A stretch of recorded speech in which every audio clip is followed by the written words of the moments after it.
বন্দে গুরু শ্রী চরণারবিন্দ। বর্ষপূর্তি স্থাপনা দিবস উপলক্ষ অত্যন্ত মঞ্চে উপবিষ্ট মাননীয় সম্মানীয় বিদগ্ধ ভগবানের অভিন্ন প্রকাশ বিগ্রহ পবিত্র শুভদা পরমেশ্বর ভগবান শ্রীকৃষ্ণের আবির্ভাব জন্মাষ্টমী হরিনাম সংকীর্তন দিয়ে সনাতন প্রচার করে জগতের মঙ্গল বিধান করেছেন। লাগিয়ে হয়েছেন সর্বত্যাগী। আমাদের পরমগুরু প্রভুপাদ ভক্তি সিদ্ধান্ত এরকম ছিল না, একটা উশৃঙ্খল জীবন ছিল, কিন্তু এই বেদকে স্থাপন বেদের মাধ্যমে সুন্দর তিনি সমস্ত কিছু করেছেন। বৈদিক বিধান আমাদের সনাতন ধর্মের ঐতিহ্য, বেদ, বেদান্ত, উপনিষদ, গীতা, ভাগবত আমাদের ফাউন্ডেশন, স্ট্রং ফাউন্ডেশন।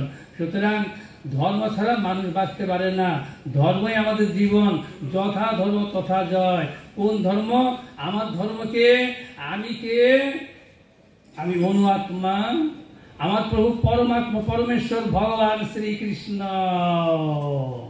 সেই গোবিন্দ ভোজে আমি। সেই প্রভুকে বলেছিলেন সৃষ্টিকর্তা ব্রহ্মা, তিনি স্তব করেছেন সেই গোবিন্দ ভোজে আমি। সে আমার প্রভু, নিত্য প্রভু, আরাধ্য দেবতা, প্রাণের দেবতা, প্রাণ গোবিন্দ, প্রাণ সম্পদ, সেই বিষ্ণুদত্ত প্রভু রামচন্দ্র। ত্রেতা যুগে ভগবান তিনি আসলেন কেন? এই যুগকে উদ্ধার করবার জন্য। প্রভু রামচন্দ্র তিনি বিষ্ণুতত্ত্ব, নারায়ণ বৈকুণ্ঠদত্ত, তিনি বৈকুণ্ঠনাথ, বৈকুণ্ঠবতী, বৈকুণ্ঠের অধিকর্তা, অধীশ্বর, মূল নায়ক, ব্রহ্মার অধিনায়ক তিনি নারায়ণ। নর সমূহের পালনকর্তা, রক্ষাকর্তা, গোপ্তা, আশ্রয়দাতা তিনি নারায়ণ, তিনি বৈকুণ্ঠনাথ, বৈকুণ্ঠপতি, তিনি গোলকপতি, মূল নারায়ণ, গোলকেশ্বর, মূল নারায়ণ তিনি। এইভাবে আমাদের প্রভুপাদ তিনি বিশ্বের কল্যাণের জন্য জীবনকে বলিদান অর্পণ করে ভগবানেতে অর্পিত হয়ে গেছেন। ভগবানের স্মরণ ধন করলেই মনুষ্য সার্থক।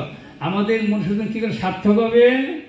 জন্ম সফলতার কৃষ্ণ দর্শন যার, অর্থাৎ মনুষ্য জীবনের বৈশিষ্ট্য ঈশ্বর প্রাপ্তি, ঈশ্বর আরাধনা, তার উপাসনা, ভগবত প্রাপ্তি।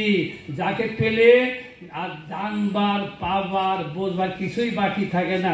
পরিপূর্ণ প্রাপ্তি, পরিপূর্ণ আনন্দ, মহানন্দ, সেই আনন্দের দিন, সেই ধারা, মুক্ত ধারা, মানে মুক্তি লাভ করা।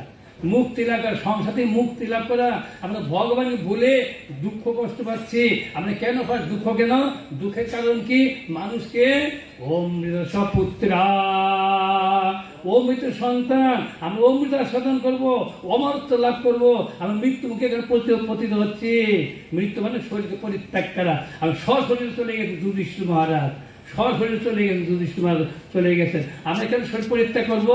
আমাদের ধর্ম জ্ঞান নাই, ধর্ম অভাব। সেই বিশুদ্ধ পরিশ্রম তিনি আমাদের বাঁচাবার জন্য, আমাদের রক্ষা করবার জন্য সমস্ত পৃথিবীতে পূজ্য হচ্ছেন, অগ্রগণ্য তিনি।